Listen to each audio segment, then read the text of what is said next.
Oi, crianças, bom dia.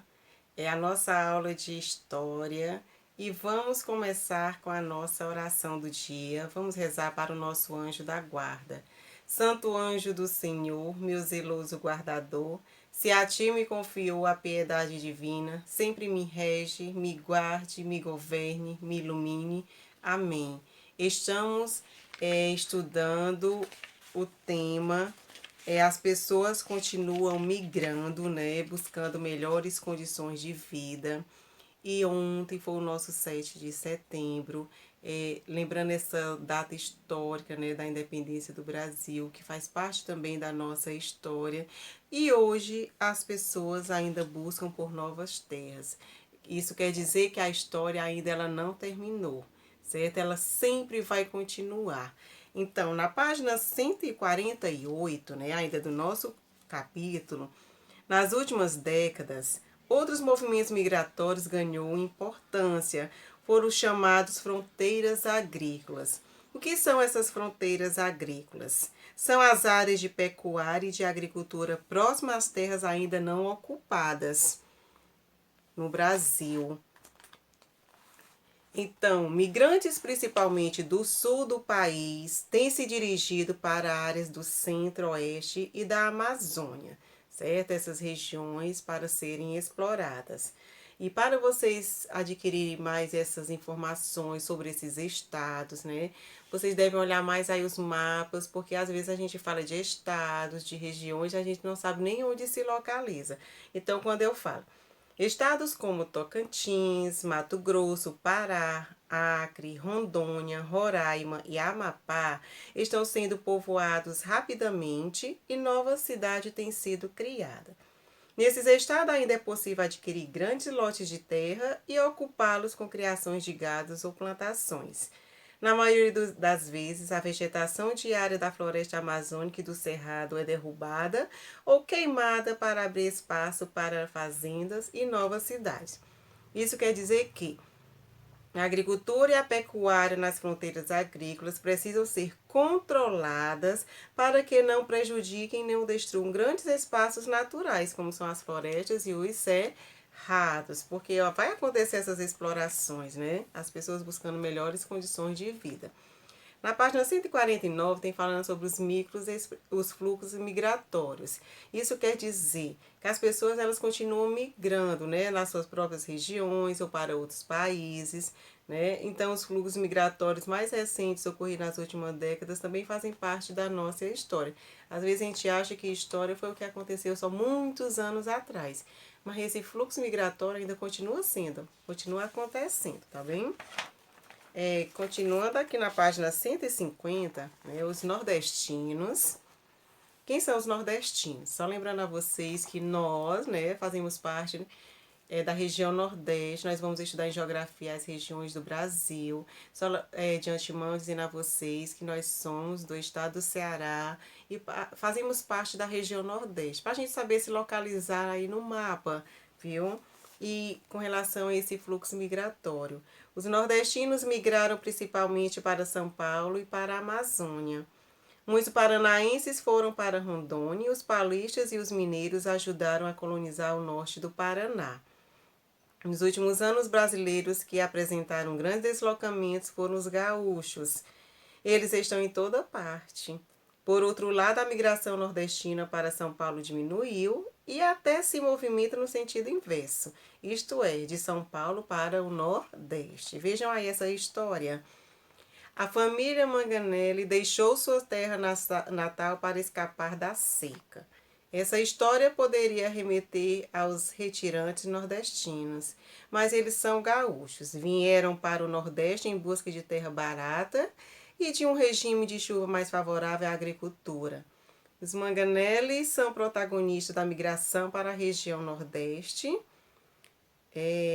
de descendentes de europeus do sul e sudeste do Brasil. Em cima de seus tratores, fizeram brotar na região uma nova fronteira agrícola, a Mapitomba, que é uma área parte dos estados do Maranhão, Piauí, Tocantins e Bahia. Hoje, 10% da soja produzida no país sai destas terras.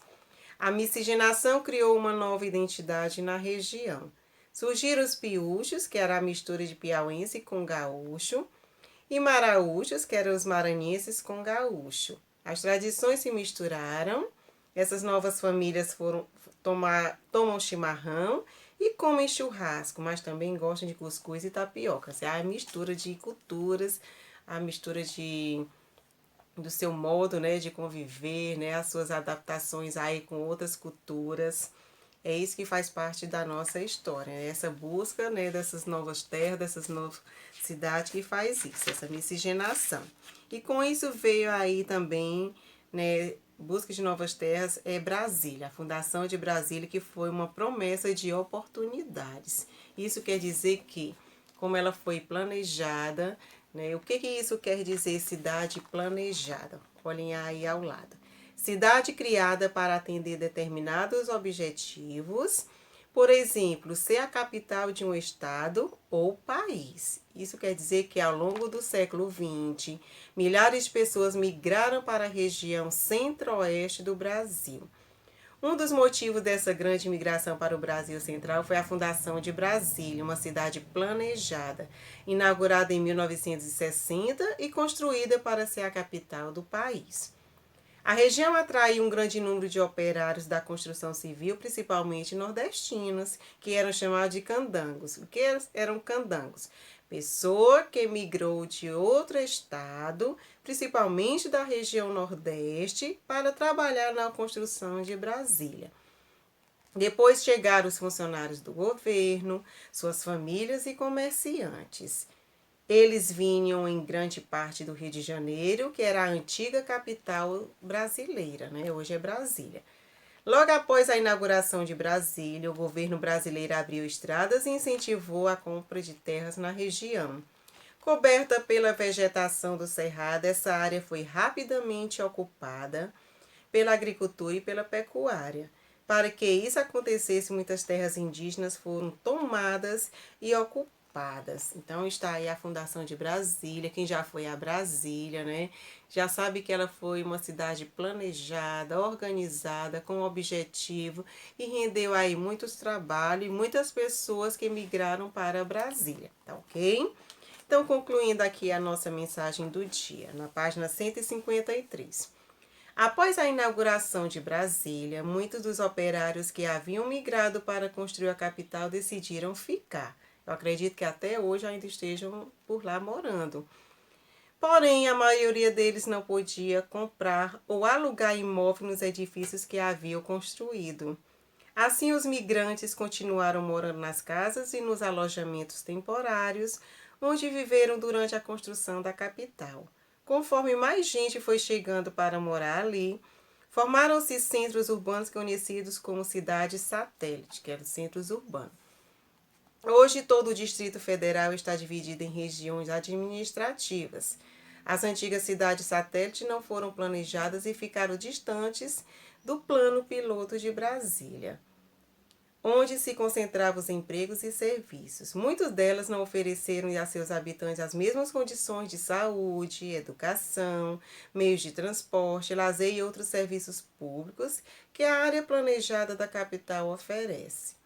No entanto, hoje em dia há também regiões administrativas com boa infraestrutura e indústria. Isso quer dizer que nem todos têm os mesmos direitos, né? Nesse período de construção. Teve aqueles que tiveram condição de ficar e outros, apesar de todos terem os direitos iguais, mas nem todos, né, recebem esses direitos, né? Alguns que fizeram aí, ajudaram na construção de Brasília e não conseguiram ficar por lá.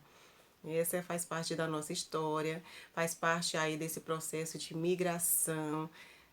Vai sempre ocorrer essa migração, né? As pessoas buscando essas novas cidades, novas formas de se concentrar, né? Onde tem esses recursos para a sua sobrevivência.